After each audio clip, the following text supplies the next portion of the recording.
God intended it for good.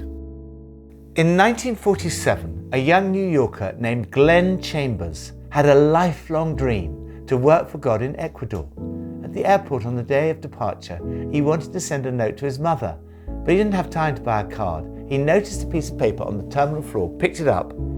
It turned out to be an advertisement with "Why" spread across it. He scribbled his note around the word "Why" and put it in the postbox. That night, his aeroplane exploded as it hit the 14,000-foot Colombian peak, El Tablazo. When his mother received the note after the news of his death, the question burned up at her from the page. Why? Why does God allow such suffering? This question is the single greatest challenge to the Christian faith. The amount of suffering and its distribution seem to be random and unfair. It outrages and bewilders us. Theologians and philosophers have wrestled for centuries with the mystery of undeserved suffering, and no one has ever come up with a simple and complete solution.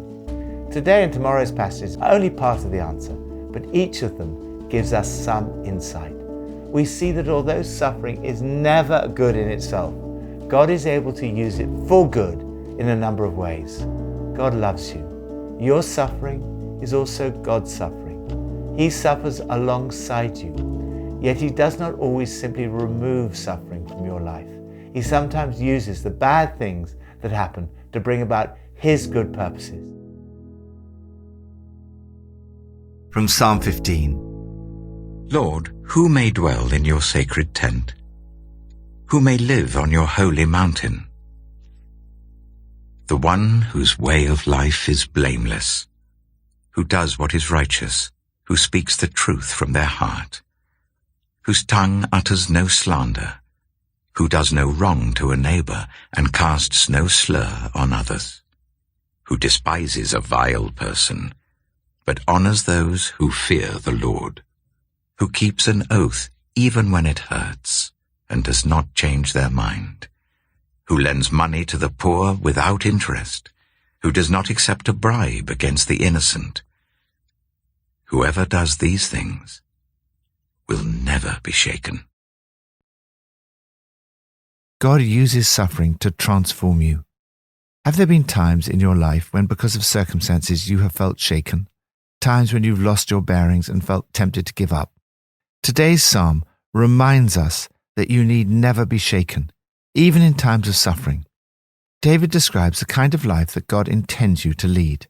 The guidelines he gives are things you can hold on to during difficult times. First, act right.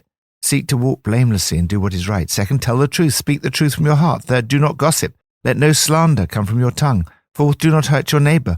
Do your neighbors no wrong. Fifth, keep your word. Keep your promises, even when it hurts. This means doing whatever you've committed to do, even when it doesn't suit you, a particular challenge to our generation when a simple text message can cancel an arrangement at any moment. 6, be generous. If you lend money, don't charge excessive interest. 7, be honest. Never take bribes. As our character begins to transform in these ways, difficult circumstances and suffering have less of a destabilizing impact on us. As David notes, those who do these things will never be shaken, and you will dwell in the sanctuary of the Lord. As times of suffering lead to character formation, so character formation leads to knowledge of secure hope and experience of God's love. Hope and love are the greatest stabilizing forces that you can know in the face of suffering and uncertainty. Lord, thank you that you accept me as I am, but you do not want me to remain that way. Help me to live a holy life. Help me to see the trials and difficulties I face as part of my character formation. New Testament, from Matthew 17 and 18. When they came to the crowd, a man approached Jesus and knelt before him. Lord, have mercy on my son, he said. He has seizures and is suffering greatly. He often falls into the fire or into the water. I brought him to your disciples, but they could not heal him. You unbelieving and perverse generation, Jesus replied. How long shall I stay with you? How long shall I put up with you? Bring the boy here to me. Jesus rebuked the demon, and it came out of the boy, and he was healed at that moment. Then the disciples came to Jesus in private and asked, "Why couldn't we drive it out?" He replied, "Because you have so little faith. Truly I tell you, if you have faith as small as a mustard seed, you could say to this mountain, 'Move from here to there,' and it will move. Nothing will be impossible for you." When they came together in Galilee, he said to them, "The Son of Man is going to be delivered into the hands of men. They will kill him, and on the third day he will be raised to life." And the disciples were filled with grief. After Jesus and his disciples arrived at Capernaum, the collectors of the 2 drachma temple tax came to Peter and asked, "Doesn't your teacher pay the temple tax?" "Yes, he does," he replied. When Peter came into the house, Jesus was the first to speak. "What do you think, Simon?" he asked. "From whom do the kings of the earth collect duty and taxes? From their own children or from others?" "From others," Peter answered. "Then the children are exempt," Jesus said to him. "But so that we may not cause offense, go to the lake and throw out your line. Take the first fish you catch, open its mouth, and you will find a 4 drachma coin. Take it and give it to them for my tax and yours." Matthew chapter 18. At that time the disciples came to Jesus and asked, "Who then is the greatest in the kingdom of heaven?" He called a little child to him and placed the child among them, and he said, "Truly I tell you, unless you change and become like little children, you will never enter the kingdom of heaven. Therefore, whoever takes the lowly position of this child is the greatest in the kingdom of heaven. And whoever welcomes one such child in my name welcomes me. If anyone causes one of these little ones, those who believe in me, to stumble, it would be better for them to have a large millstone hung round their neck and to be drowned in the depths of the sea. Woe to the world because of the things that cause people to stumble. Such things must come, but woe to the person through whom they come. If your hand or your foot causes you to stumble, cut it off and throw it away. It is better for you to enter life maimed or crippled than to have 2 hands or 2 feet and be thrown into eternal fire. And if your eye causes you to stumble, gouge it out and throw it away. It is better for you to enter life with 1 eye than to have 2 eyes and be thrown into the fire of hell." God used suffering to save you. Jesus came to deal with suffering, ultimately to remove all suffering through the cross and resurrection. At the heart of the universe is the suffering of God on the cross. The Son of Man is about to be betrayed to some people who want nothing to do with God. They will murder him, and 3 days later he will be raised alive. The disciples felt terrible. They did not understand that what human beings and all the demonic powers intended for evil, God intended for good, the saving of many lives. He was able to take the greatest evil ever committed, the killing of the Son of God, and use it for the greatest good, the salvation of humankind. The healing of the boy with epilepsy is a foretaste of a time when there will be no more sickness or suffering. The death and resurrection of Jesus means that no one need be thrown into the fires of hell. How should you respond? First, have faith. In this passage, we see the terrible suffering of a child with sickness and the resulting suffering of a parent. In this particular case, the disciples' inability to heal came from their lack of faith. Although this is not always the case, some people have prayed for healing with enormous faith, but without obvious results. Jesus says that if you have even a tiny bit of faith, you can move mountains. Nothing will be impossible for you. Second, don't cause unnecessary offense. Jesus explains that though he's exempt from paying the tax for the temple, God's house, because he is God's own son, he makes a miraculous payment for both himself and Peter, so that we may not offend them.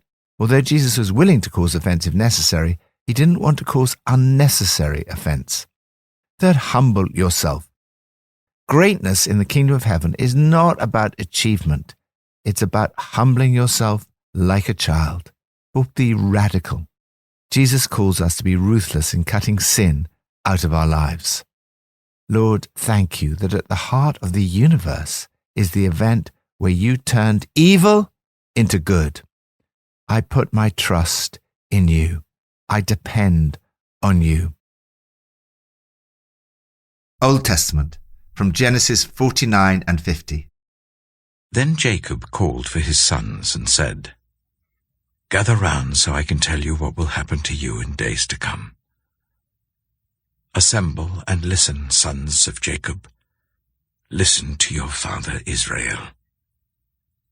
Reuben, you are my firstborn, my might, the first sign of my strength, excelling in honor, excelling in power. Turbulent as the waters, you will no longer excel. For you went up onto your father's bed, onto my couch, and defiled it. Simeon and Levi are brothers. Their swords are weapons of violence.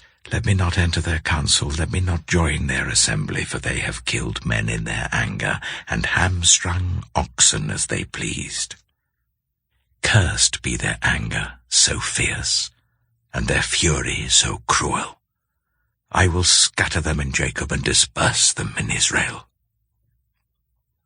Judah, your brothers will praise you.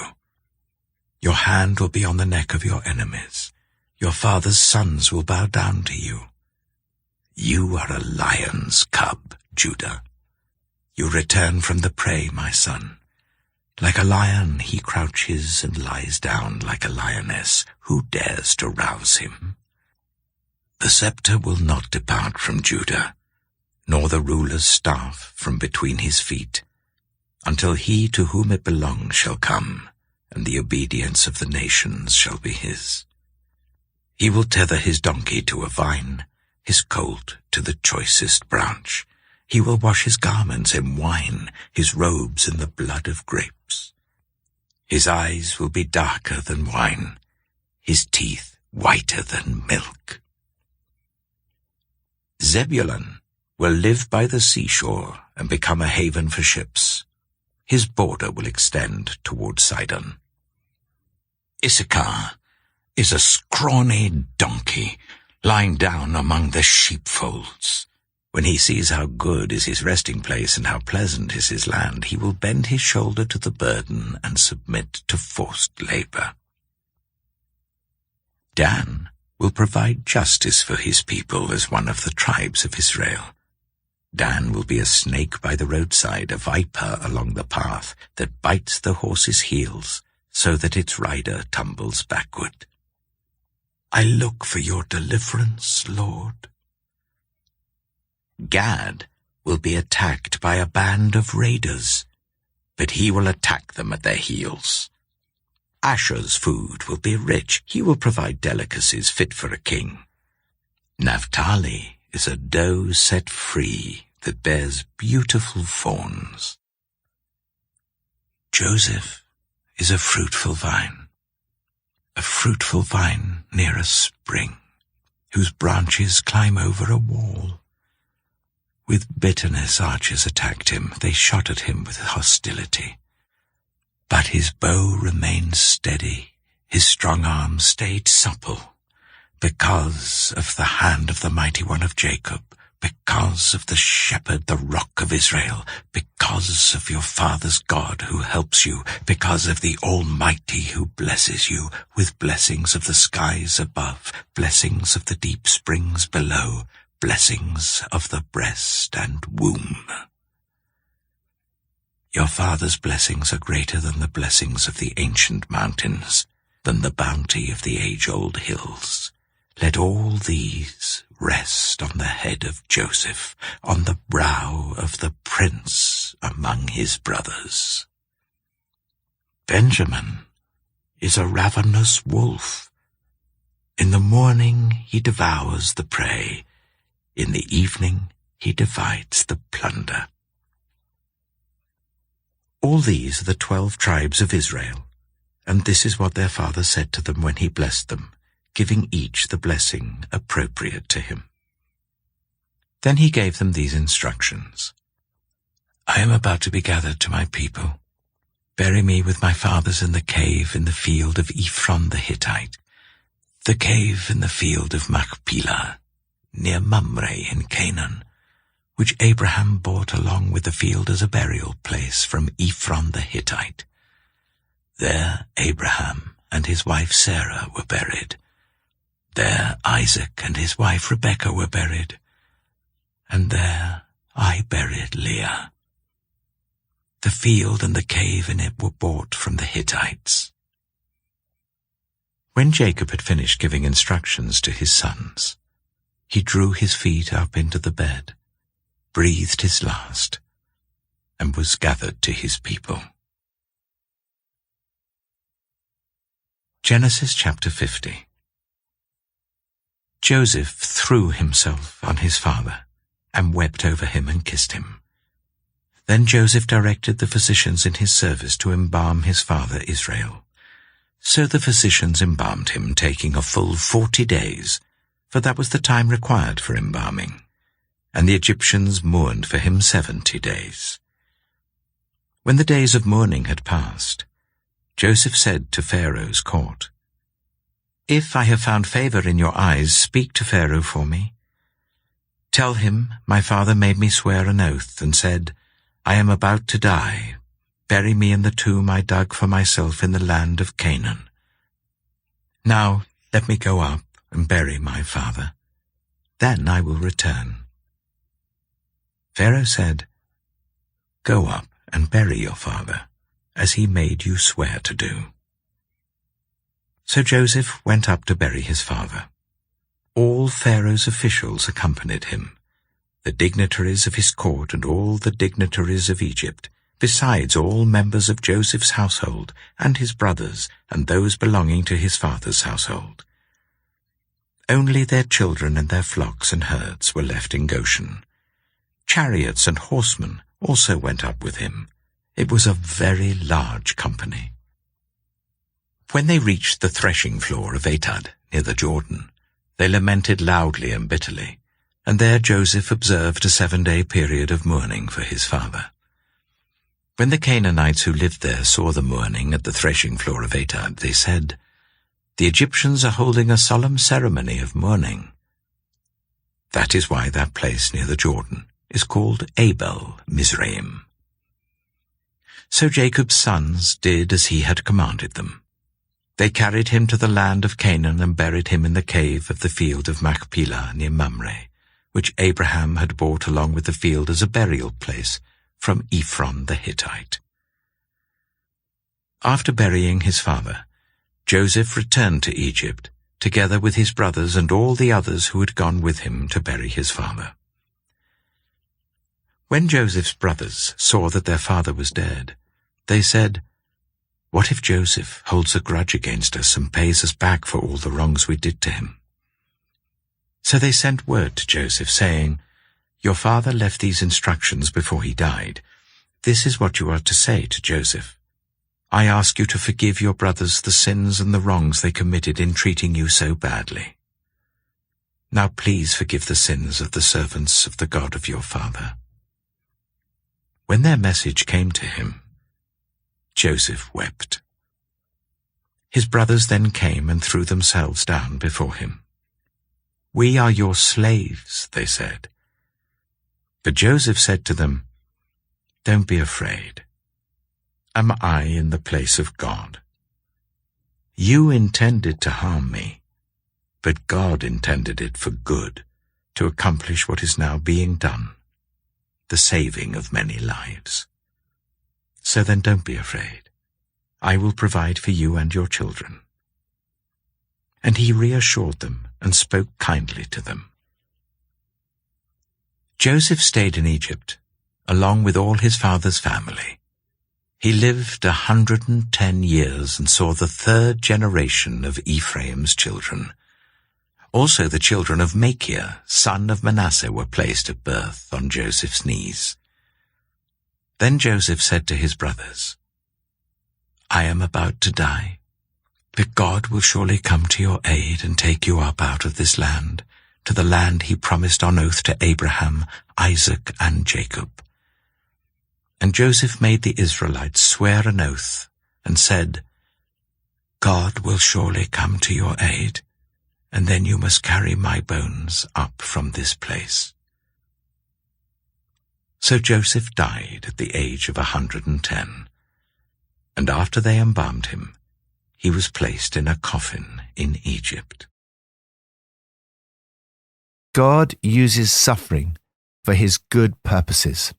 Whatever evil other people or even the devil plan against you, God is able to use for his own good purposes, for your own good and the benefit of others who will be blessed through your life and ministry. As Jacob came to the end of his life, he blessed his sons. He blessed Judah with victory, prosperity, and leadership. Judah was to become the most powerful southern tribe of Israel, and in the person of David, provided the king of the whole nation. We see here a foreshadowing of Jesus. The scepter will not depart from Judah, nor the ruler's staff from between his feet. Later on, we will read that a star will come out of Jacob. A scepter will rise out of Israel. Jacob uses the image of the lion. Jesus is described as the lion of the tribe of Judah, the root of David. Jacob went on to bless Joseph, a fruitful vine. He'd been through difficulties and attacks, but God used it all for good. Joseph was successful because God's hand was upon him and turned the evil into blessing. When Jacob died, Joseph's brothers were worried that Joseph would take revenge for all the wrongs they'd done to him. But Joseph said to them, "Don't be afraid. Am I in the place of God? You intended to harm me, but God intended it for good to accomplish what is now being done, the saving of many lives. So then, don't be afraid. I will provide for you and your children." And he reassured them and spoke kindly to them. R.T. Kendall writes, "For Joseph, vindication on the spot might have done something for him at that moment, but it wouldn't have done anything for the kingdom of God. When we are mistreated in any way, we must realize that our suffering has profound and vast implications for the greater kingdom of God. There are unseen reasons for continued suffering. Who knows what God will do with your life if you take mistreatment with dignity? See God's hand in everything that happens to you, good and bad. See it all with the eyes of faith. Understand it all as part of God's plan to bring good out of evil, just as he did through Jesus' death on the cross. The promise of the New Testament is that God will use everything that happens to you for good. As you face trials, temptation, struggles, and difficulty, the New Testament assures you that in all things God works for the good of those who love him, who have been called according to his purpose. Lord, help me to forgive totally those who've harmed me in any way. Help me to see your hand in everything that happens to me, whether good or bad. Thank you that in all things you are working for the good of those who love you." Pippa adds, in Matthew 17 verse 20, it says, "If you have faith as small as a mustard seed, you can say to this mountain, 'Move from here to there.'" A mustard seed doesn't sound very much. It must be possible. There are still some big mountains on my prayer list that don't seem to have moved. This is an encouragement to keep praying, even for the big things.